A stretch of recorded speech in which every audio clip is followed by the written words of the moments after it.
আইরাম।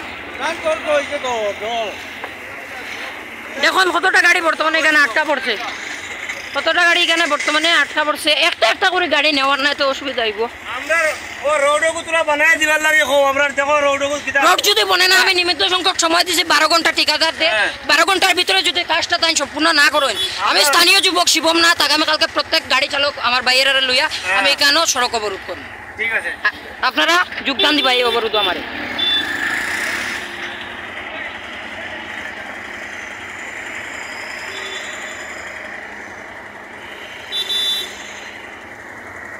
দেখুন কতটা গাড়ি বর্তমানে এখানে আটকা পড়ছিল।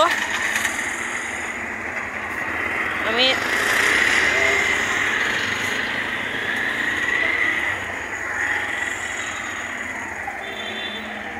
দাদু কিছু কইতেন, কিছু কইন না আপনি? ওই যে রাস্তার যে দুর্ভোগ চলের আরই, আমি এখানে সড়ক একটা করছিলাম আরই, যাই হোক সংবাদ সম্মেলন করছি বা রাস্তার যিনি ভারপ্রাপ্ত ঠিকাদার আছেন তাহলে মাত্র 12 ঘন্টা সময় দিয়েছি। 12 ঘন্টার ভিতরে যদি এখানে জল নিষ্কাশনের ব্যবস্থা না করেন তাহলে 12 ঘন্টায় 1 মিনিট পরে এখানে রাস্তার মধ্যে আমি সড়ক অবরোধ করি।